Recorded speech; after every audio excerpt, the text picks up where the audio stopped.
Vėl susitinkame Žilalaidėje. Va matote, net ir parašyta šį kartą apie mūsų laidą.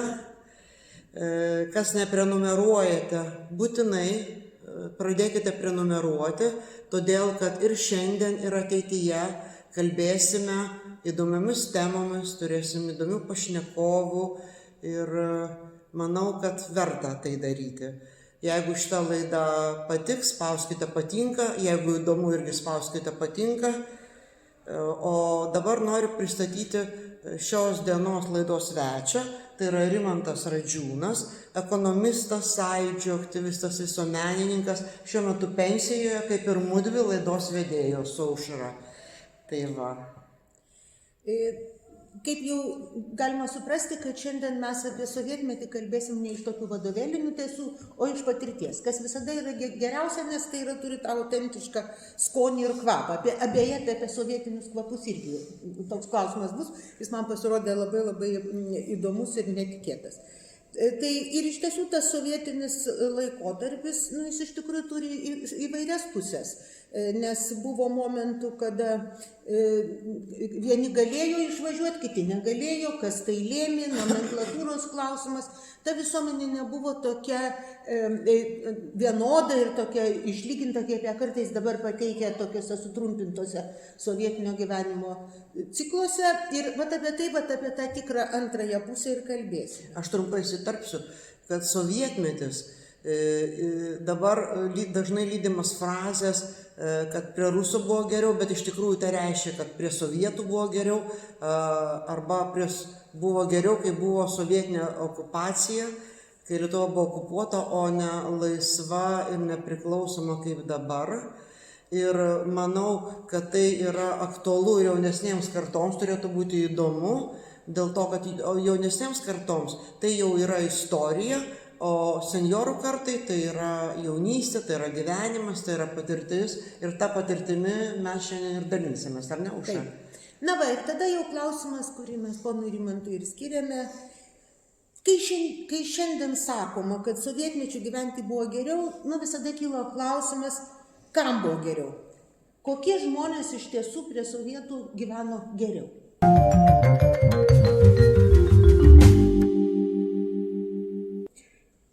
Tai yra kelios kategorijos, mano supratimu.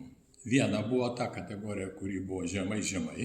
Ir kaip toks buvo Seimo narys Veselka, sakė, kuriuos visi galėjo kojas valytis, kaip visko daro.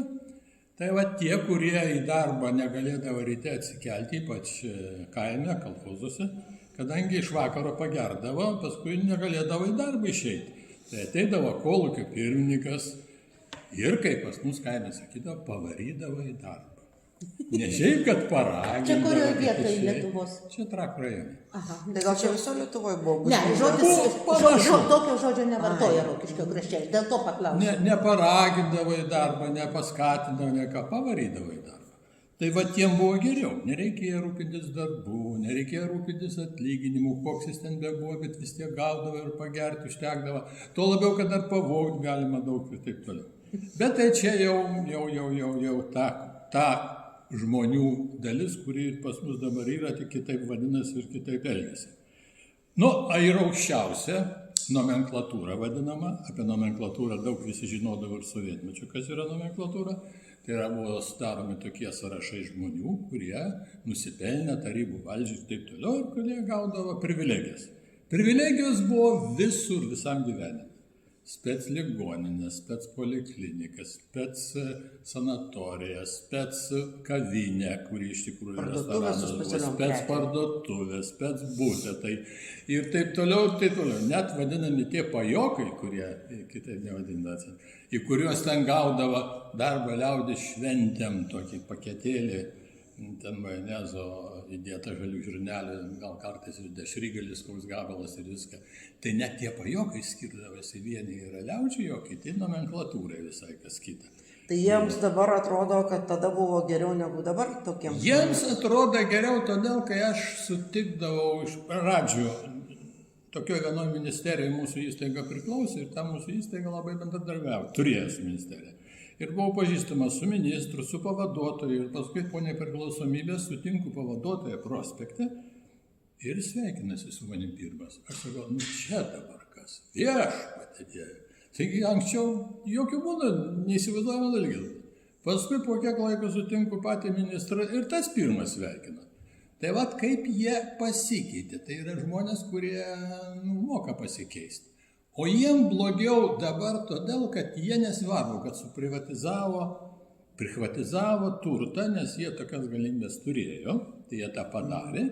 Jie turi verslą, turi namus vietoj specialaus būto, specialiam name turi ir jie gyvena žymiai geriau.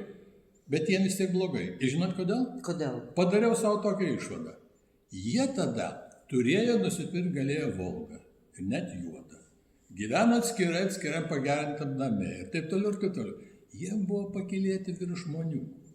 Jie jautėsi svarbesni. Jie jautėsi, kad prieš jo žmonės pamatė, ministras eina, taigi čia vos ne Dievo pateptas.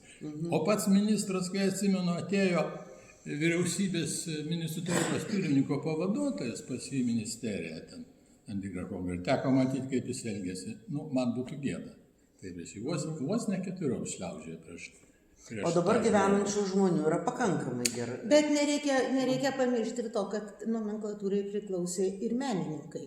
Visi TSRS artistai, visokie rašytojai. Ta prasme, nes nereikia sukurti... Taigi buvo kompozitorių namai, rašytojų namai, taip vadinami, kuriuose gyvendinami šių profesijų. Taip, ir taip pat tos pačius gerus specligoninės kabinetukus turėjo.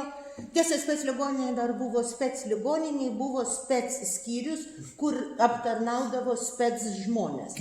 Kadangi mano mamytė ten dirbo provizorė vaistinėje, tai labai kartais sakydavau, šitas vaistas yra spec vaistinė, kitur nėra, bet toj spec vaistinė yra dar spec vaistinukas, kur jau ne visiems duoti.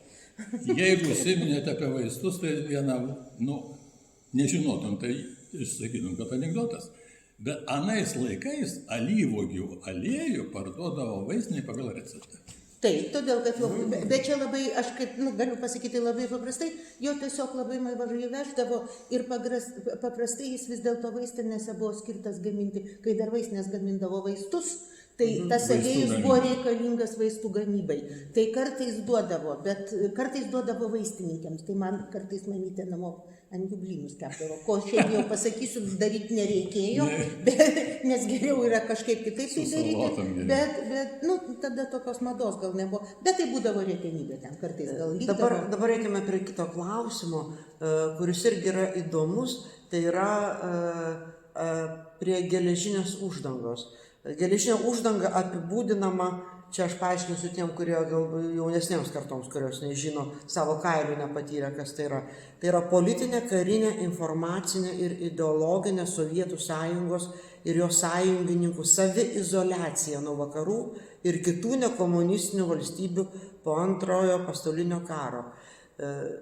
Sovietų sąjunga tai buvo tarsi didžiulis lageris, skiriamasios geležinės uždangos ir pro ją pralysti į kitas šalis, į vakarų buvo praktiškai paprastam žmogui, sovietiniam piliečiui neįmanoma, o į tas vadinamas socialistinės šalis irgi ne kiekvienas pateks, tarkime, manęs neišleido netgi Lenkija kaimyninė.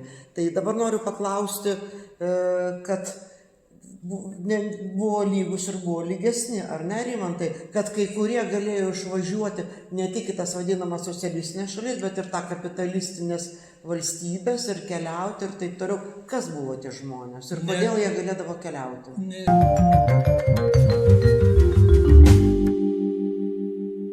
Sakyčiau, lygesni, patikimi ir nepatikimi. Pavyzdžiui, iki 74 metų žinojau, aš negalėjau niekur išvažiuoti net į Lenkiją, todėl kad eidavo dokumentai per KGB. Taip. Mano visa šeima iki vieno buvo tais laikais. Kažkur tai sėdėjo, tai taip toliau. Jokių būdų. Bet nuo 74 metų sužinojau, kad jau jeigu važiuoju į socialistinę šalį, nereikia per KGB, eina tik per miliciją. O su milicija aš giminė neturėjau jokių reikalų. Ir tada galėjau jau išvažiuoti. Ir tada, pavyzdžiui, išvažiuoti į Lenkiją, kurią dabar važiuoja apsipirkti, ten pigiau, man jokas nemanau. Tada išvažiuoti reikėjo į socialistinę šalį, pildyti charakteristiką rekomendaciją ir juose buvo tokie žodžiai. Političeski gramatan, moralinė ustolčiai. Išverskim. Politiškai patikimas, morališkai, Atsparus. atsparus, morališkai atsparus. Elgėsi kaip priklauso sovietiniam. Ir ta charakteristika rekomendacija turėdavo pasirašyti viršininkas įstaigos, partijos sekretorius ir profsąjungos pirmininkas. Jaunimui turbūt nesunku įsivaizduoti, kad nusipirkai bilietą į autobusą, traukinį ar lėktuvą ir išskridai. Tais laikais reikėdavo praeiti tokius kryžius kelius, tai čia geriausiu atveju, o kai kada ir nepraeidavo. Nors mane tai tiesą pasakius stebina, todėl kad nieko iš mūsų šeimos neleido. Mano tėvelis buvo nereabilituotas politinis kalinys ir nieko, absoliučiai jokios Lenkijos ir jokios milicijos. Tai dabar prašau tęsti. Ir kadangi aš skaičiau tėvelio bylą KGB, tai netgi yra parašytas 81, man atrodo, metų dokumentas, kad jam atsiųstas laiškas, kad įspėtas, kad tvarkingai elgtųsi. Toks keistas dokumentas. Tai čia tikriausiai vėlgi tarp tų lygumo laipsnių tikriausiai buvo lygus ir įvairiai lygesni ir patikimumo laipsnių. Taip, ir galim pasidalinti patyrimu. Aš savo tėvą pasistengiau, kad jį reabilituotų 89 metais dar Sovietų valdžia ir yra užrašyta aukščiausio Lietuvos TSR aukščiausio teismo nutarimo. Tėvelį irgi. Priverčiau, kad sakau, čia tai palauk. kada sąjūdis prasidėjo, buvo galima nusikaltimą. Kažkoks ten Lokšys ar kaip ten buvo. Bet dabar žmonių, kurie važiuodavo. O dėl išvažiuodavo, tai išvažiuodavo visi tie, kurie yra patikimi. Būdavo netokie žmonės, net į socialistinės šalis, kurie važiuodavo grupiai, leisdavo tik grupės, tik tai prieš tai instruktavę profsąjungos rūmuose, tik grupės ir ten būdavo prie kiekvienos grupės pritvirtinamas vadinamas prižiūrėtojas, tai yra KGB darbuotojas.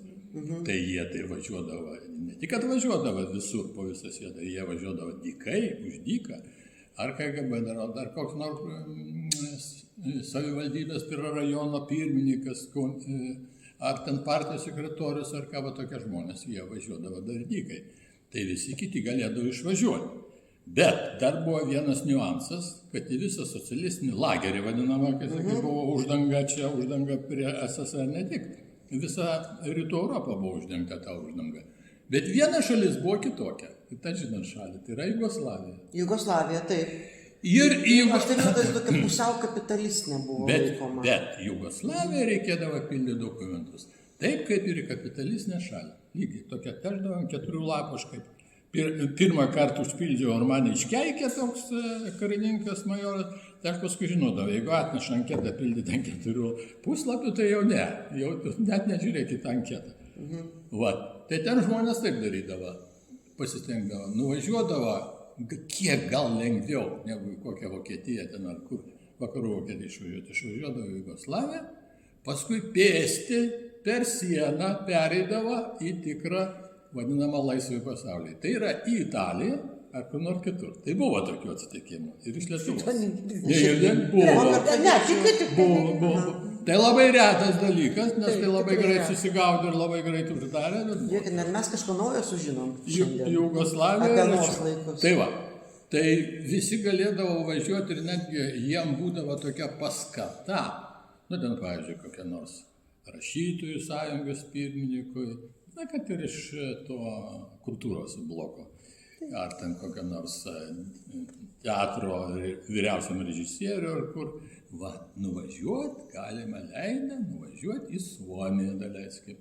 Suomiją nuvažiuoti, valiutos nėra tenai, kad pasiaustų į Suomiją, tai ką veždavo Suomiją, veždavosi šampaną ir spiritą. Bet spirito neleisdavo vežtis. Tai aš, kadangi dirbau maisto pramonėje, tai žinau, kad tada šampaną nusiperka, išpila, supila spiritą, uždaro ir į Suomiją. Tais laikais tekdavo gudrauti. Tai gudravimas buvo kasdien. Vienas kaunietis man yra sakęs, jeigu aš išėjau vakare iš darbo ir neišsinešiau kišenį bent sveko, tai aš tą dieną praradau dovanai. Tai aš pati dievė. Tais laikais buvo daug įdomybių, ar ne? Ne tik tai, ką neždavo, bet ir... Įdomybių daug rasa, bet aš jos nepavadinčiau dabar jau įdomybėm. Tai yra, toks... vos nepasakiau, nupindėjimas toks buvo. Absoliutus, ypač dvasinis. Nu, absoliučiai.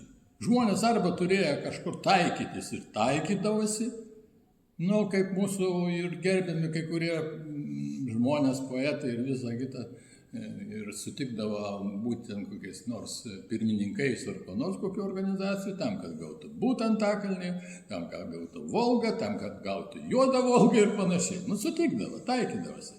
Bet ne visi. Vat kaip aš užsiminė, kad ir tarp kultūrininkų būdavo tų prisitaikėlių labai daug. Tai būdavo.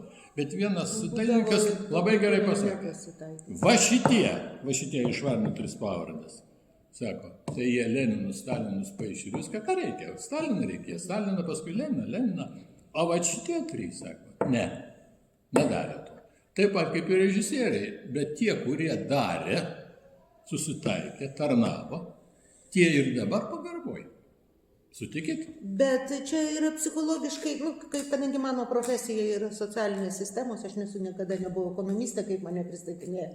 Aš esu politekonomė ir aš žinau, kad sistemose visada bus žmonės, kurie disidentai ir esamoje ir dabartinėje sistemoje mes turim.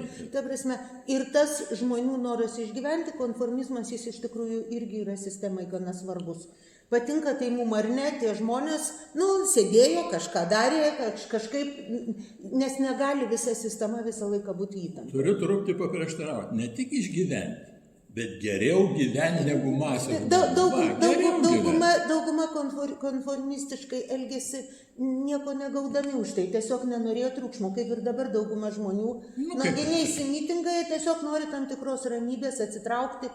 Tai mes puikiai žinome, kad ir nesakydavo apie, net ir šeimose, kur buvo tremtis ir politiniai kaliniai, žmonės nekalbėdavo apie šitus dalykus. Man, pavyzdžiui, komiška, bet faktas, ir Grybauskaitė, ir Nausėda yra iki savo kandidatavimo, ar ten kandidatavimo pradžioje, jau būdami prezidentais, sakė, mes nieko apie tai negirdėjom. Tai reikėjo gyventi tokioje šeimoje, kur tėveliai tiesiog neatsakingi su vaikais. Ir gyveno tokioje šeimoje. Taip, jie gyveno šeimose, kur tėvai nebuvo atsakingi. Pas tėvus buvo arba didelė baimė, arba jie tiesiog vailokia, aš nežinau, be abejo. Bet man visą laiką tas, kai sovietinę mes tikrovę taip, parodom tokią labai per politinę prizmę, egzistavo ir kitoks ten gyvenimas. Tiesa, mes jau kalbėjom šiek tiek apie, jūs kalbėjote apie tuos paketukus, ten visokiausiai jie yra. Tai iš tikrųjų ir kitas toks klausimas, man atrodo, galėtų būti labai įdomus. Kad jūs esate pasakęs, kad sovietmetis skiriasi ir kvapais. Ir jeigu šiandien žmogui, kuris to laiko nepatyrė, arba tiesiog yra, sakysim, kokių 45, tai yra patyrė būdamas ten vaikas, taip, vis dėlto kaip jūs pasakysite, kaip kas kur kvepėjo? Ar iš tikrųjų tie kvapai skiriasi? Beje, tikriausiai jūs prisimenate visi, kad būdavo toks anekdotas, kad sovietinius žmonės iš kvapo pažinsi užsienyje. Aš nežinau, ar tai buvo anekdotas ar ne, bet tas, nes mes tiesiog neturėjom tokio didelio kiekio dezodorantų. Iš odekolono Trainoj. Legendinis odekolonas. O kalbant apie kvapus.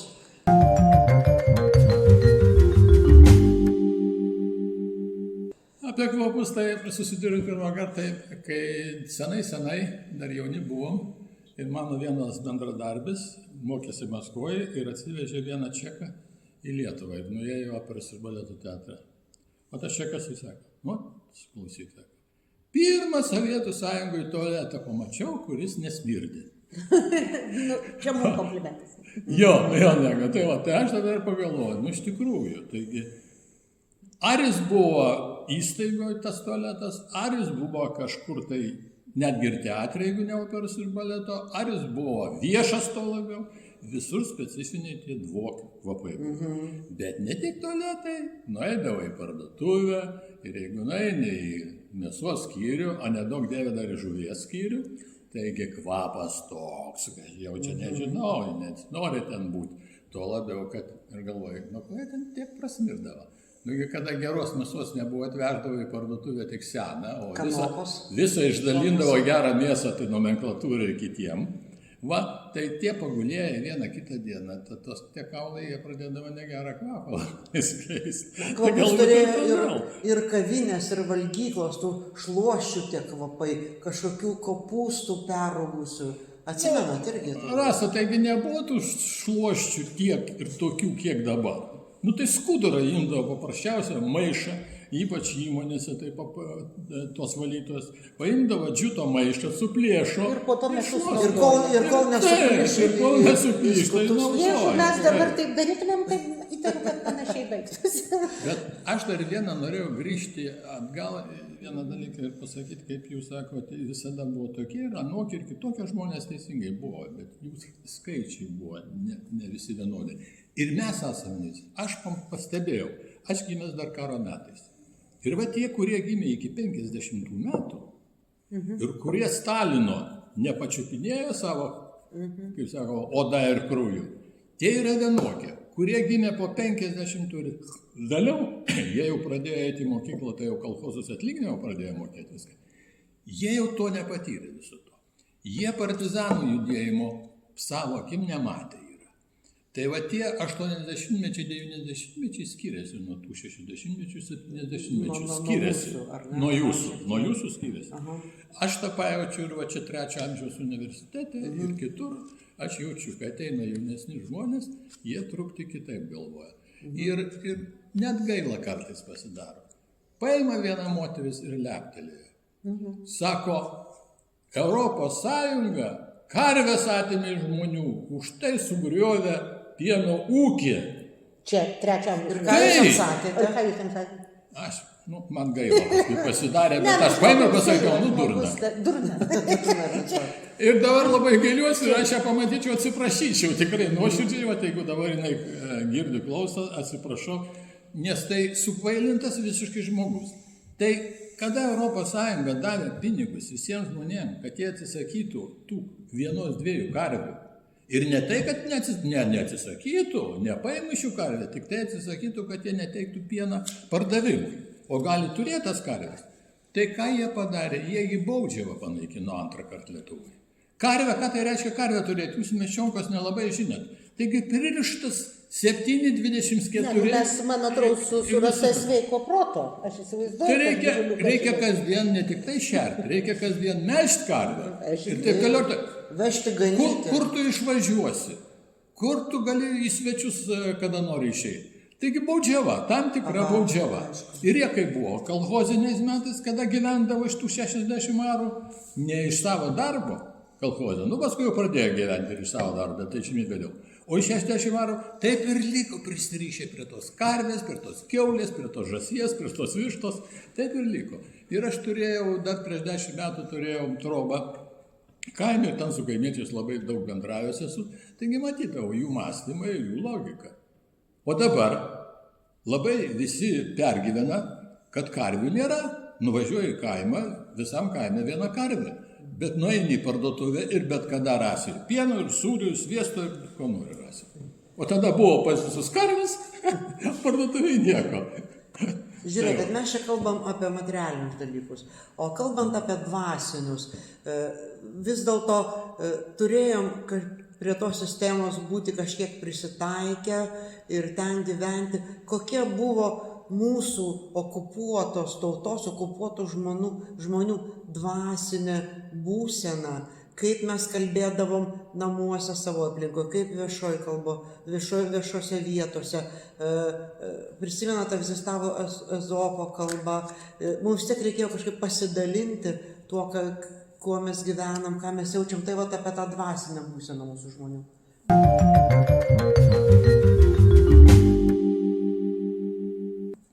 Ypač jautriem žmonėm, man atrodo, tas dvasinis gyvenimas tuo metu buvo labai sunkus. Aš mačiau, kas buvo mano mamai, kada mus išvarė iš namų, viską atėmė, konfiskavo, tėvas kalėjime.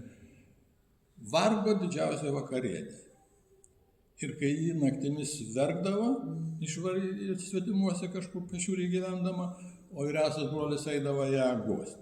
Tai va tiem žmonėm buvo sunkiausia.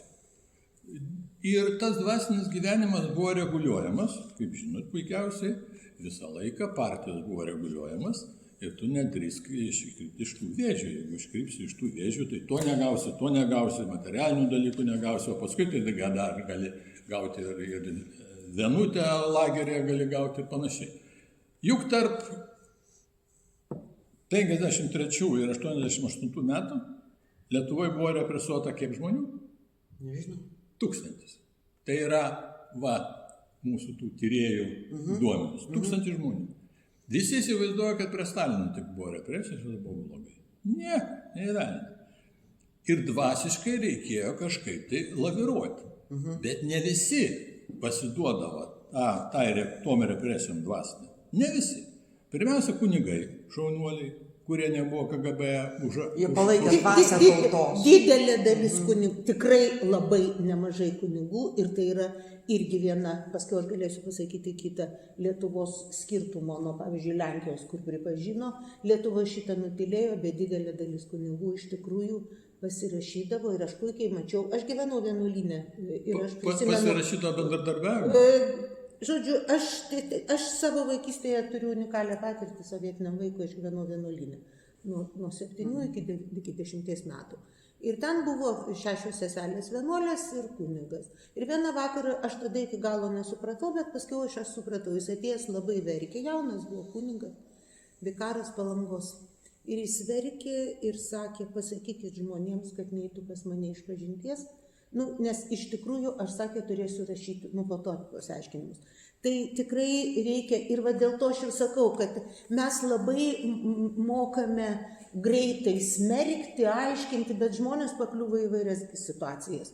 Tos pačios vienuolės, visa Palanga mažulytė buvo, visi žinojo, kad jos vienuolės, jos ten tai vaistiniai buteliukus vieną plovė, kitą ligoniniai siuvinėdavo patalinės, tai jas palikdavo. Bet mano, pavyzdžiui, tetutė grįžus iš tremties buvo toj pačioj ligoniniai vaikų skyriaus seselė, netgi ir seselė, po to buvo, tie vaikai buvo jau visas jos gyvenimas. Tai irgi yra nekartą aš mačiau verkusi dėl to, kad jai darbe pasakydavo, dar vaikščios į bažnyčią iš darbo išmesimo, o jai čia visas gyvenimas. Suprantate, iš tikrųjų tų patirčių mes tikrai galime rasti labai įvairių. Aušra, aš atsiprašau, kad nutraukiu. Bet labai gerai vienas žmogus yra pasakęs. Visais gyvenimo atvejais visada yra pasirinkimas. Taip. Arba. Visada. Ir tam jaunam kunigui taip pat buvo pasirinkimas. Bet jie nenorėdavo būti represuoti, jie nenorėdavo jie norėdavo laisvai. Arba sugebėdavo laviruoti, pasirašau, bet nedarau. Žiūrėkit, nebūdavo jų gyvenimas ir pasakius tai geras, bet jokių būdų. Toliau yra antra grupė, kurią mes šitie, tas 1000, kur skaičiuoja KGB centras, kurios tiesiog pabrėžtinai pamiršta būtent todėl, kad nemato tų vaikų, kuriuos už tai, kai jie pasipriešino sovietiniai tvarkai, siųsdavo į psichuškės. Taip, tai net Rusija pripažino, Rusijoje yra pripažinta baudžiamoji psichiatrija, visas pasaulis apie žino, Lietuva vaidina, kad tokių nebuvo. Dabar jau nepripažįsta. Ir geriausia, žinot, mano brolio klasėje jie buvo 3 iš 8 berniukų, sergantys šizofrenija = socialiniai motyvai. Visų šizofrenija baigėsi kovo 11 dieną, tiesiog kažkaip kaip vaistai buvo. Tai žmonės buvo dvasiškai traumuoti, psichologiškai traumuoti šitos sistemos. Žinot ką, kai yra charakteris, tu taip dvasiškai paprastai nepatraumuosi. Taip. Bet taip, čia niekas ten jų labai nepatraumavo, bet tų vaikų, tuo metu jie dar buvo tikrai vaikai, 16-17 metų, pavyzdžiui, visi vieną iš jų mes žinome puikiausiai, tai yra Gytis Umbrasas, kurio lentelė katedros aikštėje galima pasistabdyti, stebuklų. Tai jisai pridaręs Vilniui visokiausių gerų dalykų ir dabar jo bareljefas ant savivaldybės pastato jau kelintas mėnuo, antras atrodo mėnuo kabo. Suprantat, bet pavyzdžiui, tas pats, tas centras genocido, iš jo tyčiojasi, sakė, čia jūs tiesiog nuo kariuomenės norėjot pabėgti. Ir čia, man atrodo, yra dar vienas labai svarbus Lietuvoje dalykas, kad kadangi mes nežinia kodėl, aš tai labai kategoriškai už tai, kad būtų viešinami KGBistų sąrašai, aš balsavau, kai aš buvau Seimo narė, buvo momentas balsavimo, aš tiesiog manau, kad mano partija, aš esu konservatorė, sakydami, kad šito daryti nereikia, jie iš tiesų slepia kažką tai partijos viduje. Tų 25 metų grinai užteko. Viskas, ir reikėjo apsiriboti. Ir jame, žinot, toks viešas argumentas labai mėgstama sakyti, taigi buvo žmonėm žmonėms buvo pažadėta 25 25 metai, kurios taip. ištempė 75. Tai atsiprašau, jau ir anūkai bus mirę. Tai tikrai reikėtų. Ir tada mes pamatytumėm kartais galbūt tokį kitokį pavidalą. buvo, kas, jo, gal Taip, kas atskleistų, nes keista. kai žmogus Keista labai dalykai. rėkia, kad jis labai antitarybininkas, tai labai sėkmingai, pavyzdžiui, kai toks Gilys, kuris visą laiką mano tėvelį vadino KGBistu, nu ir galų galia teismas ten per ilgas peripetijas. Kuris jam- Gilys? Nu, Povilas. O, Durnelis. Tai Povilas Gilys akivaizdu yra KGB pasirašęs dokumentus, todėl kad 1982-83 metais jis Norvegijoje, tai yra NATO šalis, buvo metiniai stažuotė. Kai jūs sakėte, kad tik tai grupės. Sovietmečiu. Ne tik sovietinės, pavyzdžiui, mokslininkai. Jeigu mokslininkas būdavo, pasirašo dokumentą, tai jis išvažiuodavo į vakarų šalį. Jeigu nepasirašo, tai kartais neišleisdavo, bet kartais išleisdavo, tarkime, į kokią Čekoslovakiją ar Demokratinę Vokietiją. Priklausomai vėl nuo temos.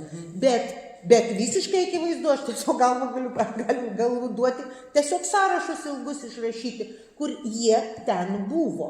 Ir dabar jie kūrė labai didelius savo pavydalus, kad jie kovojo, jie nekovojo su sistema. aš esu skaičių mylėtojas ir esu girdėjęs tokį vieną skaičių apie kunigus, tai kad sovietmečių buvo užverbuota 150 kunigų.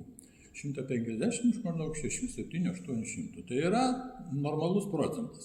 Nes man yra tėvas sakęs, kad lagerėje kūmui tarnavo, kūmas tai buvo oper, polnamočinai vadinamas, kūmui yra maždaug 3-5 procentai, jisai taip sakė. Ir dabar, jau aš sužinojau iš to centro, tas pats procentas, lagerė 3-5 procentai. Bet tada toliau pradėjau galvoti, palaukit, bet lagerį sėdėjo žmonės žymiai labiau, kaip sakoma, patriotiškesni, atsparesni ir taip toliau, negu tremty, negu Sibirė. Nes Sibirė vežė visus, ir vaikus, ir moteris. Lageriuose buvo tie, kurie iš tikrųjų kažką radikaliai... Tai aš pagalvojau, tai palaukit, jeigu lageriai buvo 3-5 procentai, tai kiek procentų buvo užverbuota iš šitų tremtinių? Nes man ne viena tremtinė pasakojo, viena giminienė, viena ne giminietė, kaip jos verbuodavo. Tai vat, kaip pati sakei, Aušra, kad tai darbą negausiu, tai ko pasikvietė vieną ten buhalterę kasininkę tokią, jos inso pasakojo, irgi tremtinė. Ir pradėjo verbuoti. Jinai niekaip. Tai jai sako, matai, tai va čia dėl darbo gali būti blogiau, tai ką? O jinai, kadangi kieta moteriška sako, o su lopete dirbti aš bet kada darbo gausiu. O tadagi labai trūko visus darbuotojus. Žiūrėkite, bet kai tu esi, kai mano tetutė, jinai niekur, aišku, nepasirašė, mačiau tas ašaras, bet kai tu esi gimusi būti medicinos seselė, ir iš tavęs atima iš tiesų norėjo atimti patį elementą, kas yra nei gydytoja, medicinos seselė tiem vaikučiam, bet to tokia, kuri ten ką tik gimusiems vaikučiams rasdavo vieną įdėti, vienintelį ir būdavo atvažiuodavo greitosios į Palangą ją paimti, kai jau baisiai sunkus atvejai. Tai žmonės tikrai įvairūs, tai yra mes negalime, bet pavyzdžiui, tikrai vertėtų grįžti ir prie tų vaikų, iš kurių tyčiojasi, ir tyčiojasi dabar genocido centre.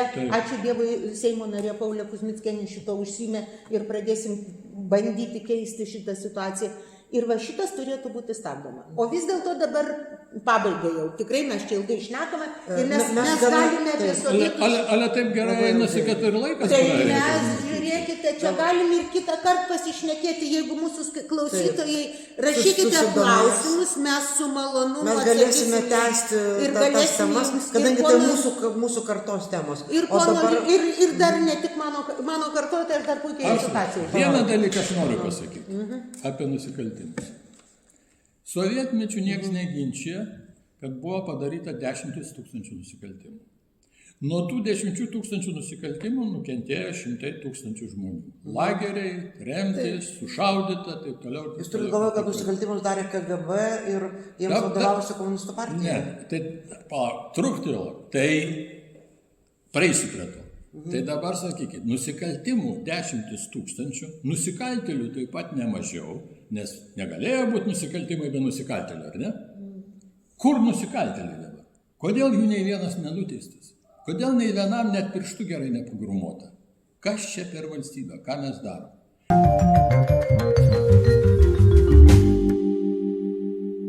O kas vadovavo KGB? Juk vadovavo tai komunistų partija, planavo, strategavo, nurodinėjo viską tai komunistų partija, net paskutinį KGB Vilniaus viršininką generolą majorą paskyrė kas? Brazauskas. Vat, ir dabar palyginkim su kitai labai gerai žinoma dalyku, tai yra Lingio nužudymu. Lingį nušovė, žinom kas, ir jis gavo 25 metus. Bet organizavo tą Dekanidze. Ir Dekanidze buvo paskutinis, kuris sušaudytas Lietuvoje nusikaltėlis. Tai yra, aš ką noriu pasakyti, kad ne tas, kuris nužudė, bet tas, kuris organizavo tą ir kurio paliepimu buvo padaryta, tas didžiausias nusikaltėlis. Tai aš dabar sakau, ne tie KGBistai, kurie partijos vadovaujami visus nusikaltimus darė didžiausiai, bet komunistų partija. Ir kad iki šiol dar komunistų partija nėra pas mus pasmerkta, tai man atrodo, mums reikia labai smarkiai persižegnuoti ir atsiprašyti lietuvių tautos. Kadangi mes jau turime šią laidą baigti, gana detaliai kalbėjome apie įvairius dalykus, norėčiau paprašyti, kad kiekvienas iš mūsų apibendrintų vienu sakiniu, kad galėtų suprasti ir jaunesni žmonės, kas buvo ta sovietinė sistema. Vienu sakiniu. Aš pradėsiu, gerai tada? Mano nuomonė, tai buvo visapusiška kontrolė. Kur dirbti, gyventi, keliauti, apie ką kalbėti ir net apie ką galvoti. Nedaug Dieve, tu bandai ištrūkti iš tos sovietinės kontrolės, tave gali sutraiškyti. Ką Jūs manote, Rimantai, apie tai vienu sakiniu? Visos diktatūros yra panašios. Ar jų buvo Sovietų sąjunga, ar Šiaurės Korėja, ar Kuboje, ar Irane. Jos turi skirtumų, bet turi labai panašumų. Nu, ir gyvenom tokio diktatūrai. Ir kai sako, kad demokratija tai yra netikusi sistema, ir tą blogai daro, tą negerai, nu tai belieka priminti Čerčilio žodžius, tai pasakykit geresnį sistemą negu demokratija. O Aušra?